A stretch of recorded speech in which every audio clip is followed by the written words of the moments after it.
রাঙ্গিয়ায় ফের চোরের তাণ্ডব, আতঙ্কে এলাকাবাসী।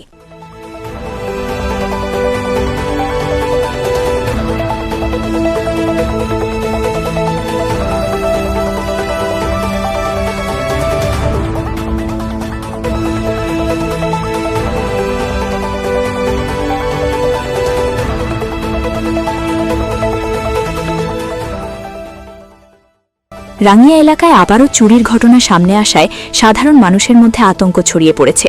অভিযোগ উঠছে, পুলিশের উদাসীনতার সুযোগ নিয়ে চোরেরা কার্যত সাফাই অভিযান চালাচ্ছে। রাঙ্গিয়ার নিকটবর্তী বিহাপাড়া এলাকায় এক রাতে 2টি পরিবারের বাড়িতে দুঃসাহসিক চুরির ঘটনা ঘটে। ক্ষতিগ্রস্ত পরিবার দুটি হল কুমুদ কলিতা এবং রিপেন লহকরের পরিবার। জানা গেছে, চোরেরা বাড়িতে ঢুকে নগদ টাকা, স্বর্ণালঙ্কার সহ গুরুত্বপূর্ণ নথিপত্র লুট করে নিয়ে যায়। স্থানীয় সূত্রে জানা যায়, রবিবার এলাকাবাসীর অধিকাংশই নগাঁও জেলার ঐতিহ্যবাহী বরদোয়া সত্রে গিয়েছিলেন। সেই সুযোগকেই কাজে লাগিয়ে চোরেরা এই চুরির ঘটনা ঘটায় বলে মনে করা হচ্ছে। ঘটনার খবর পেয়ে ইতিমধ্যে কাউরবাহা পুলিশ ঘটনাস্থলে পৌঁছেছে এবং তদন্ত শুরু করেছে। তবে এই মুহূর্ত পর্যন্ত চোরদের কোনো সন্ধান বা সূত্র উদ্ধার করতে পারেনি পুলিশ। এলাকাবাসীর দাবি, দ্রুত চোরদের গ্রেফতার করে এলাকায় নিরাপত্তা ব্যবস্থা জোরদার করা হোক, নইলে ভবিষ্যতে আরও বড় ধরনের ঘটনা ঘটতে পারে।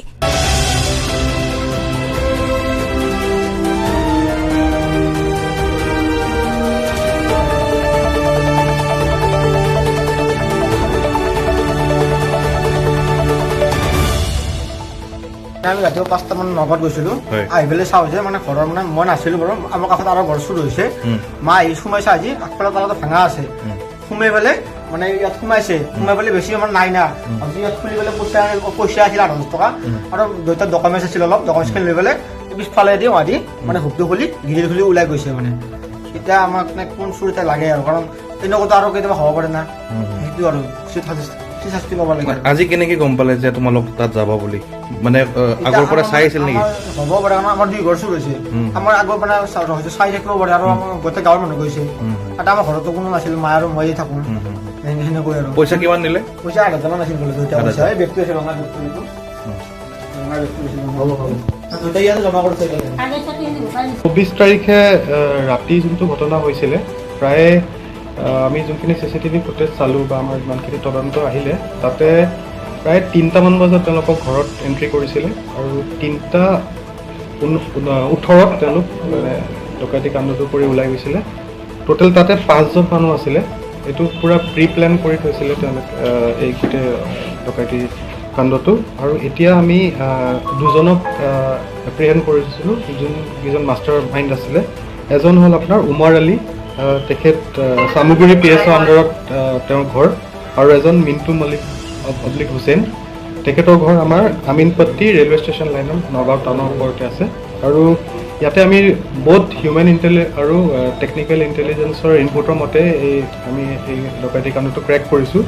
আৰু কালি আমি তেওঁলোকক ইণ্ট্ৰগেট কৰাৰ পিছত আমি অলপ চাৰ্চ অপাৰেশ্যন দুটা চলালোঁ 2জনৰ ঘৰত আৰু কিছুমান জেগাত যোনটো তেওঁলোকে আমাক লৈ গ'ল, য'ত আমি লিডিং টু ৰিকভাৰী আমি দেখাব পাৰিছোঁ।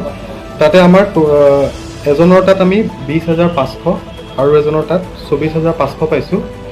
চিন্স ইয়াতে যোনটো কমপ্লেইনেণ্টে যোনটো আমাক FIR দিছিলে, তাৰ মতে এৰাউণ্ড 1.5 লাখ টকা চুৰি মানে তেওঁলোকৰ ঘৰৰ পৰা নিয়া বুলি কৈছিলে। চ' চিন্স এই ডকাইতি কাণ্ডটোত 5জন আমি ধৰি থৈছোঁ এতিয়ালৈকে, যোনটো কেমেৰাটো আহিছে। তো ইয়াত আৰু ৰিকভাৰিজ বাকী আছে। কেছ ইমানখিনি আমাৰ হৈছে, টোটেল আপোনাৰ 45,000 এতিয়ালৈকে আমাৰ ৰিকভাৰ হৈছে। আৰু ইয়াৰ বাহিৰে যোনখিনি তেওঁলোকে মাস্ক ইউজ কৰিছিলে আৰু এখন দা, আমি এইটো ৰিকভাৰ কৰিছোঁ। তো আজি আমি তেওঁলোকক কোৰ্টত প্ৰডিউচ কৰি ৰিমাণ্ডত আনি আমি ফাৰ্ডাৰ ইনভেষ্টিগেশ্যনটো চলাই যাম।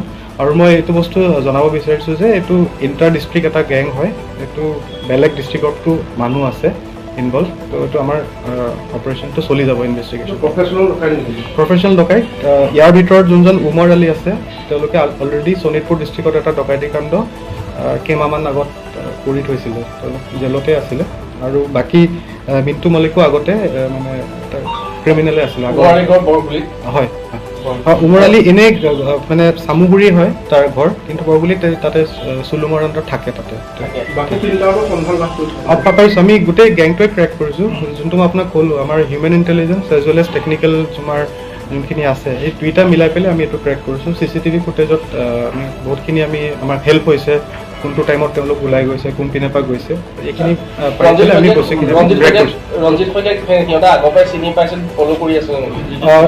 সেইদিনাখন যোনদিনাখন ঘটনা হৈছিলে তেওঁলোক 12:20 মানত ঘৰত আহি পাইছিলে। তো তেওঁলোক ঘৰত সোমোৱা অলপ পিছতে তেওঁলোক মানে ৰেকি কৰা ষ্টাৰ্ট কৰিছে। একবাৰ মানে ঘৰৰ পিছপিনে গৈছে, আগপিনে গৈছে। তো সেইমতে তেওঁলোকে আগৰ পৰা চিনি পাইছিলে, তো ইনফৰমেশ্যন আছিলে।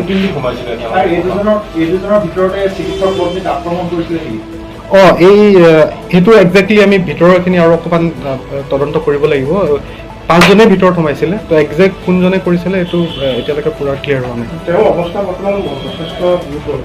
হয়, তেখেত কমাত আছে বুলি আমি খবৰ পাইছোঁ। আমি ফেমিলি মেম্বাৰৰ লগত আমি টাচত আছোঁ আৰু হাজবেণ্ডজন আউট অফ ডেঞ্জাৰ আছে। তেওঁলোকে দিছে এইটো এফআইআৰ। এইখিনি আমি এইটো বেলেগ এটা আমি এইটো আমাৰ ইনভেষ্টিগেশ্যন এইটো লাইনতো চলি আছে, সেইখিনিও আমাৰ ৰিকভাৰ হ'ব।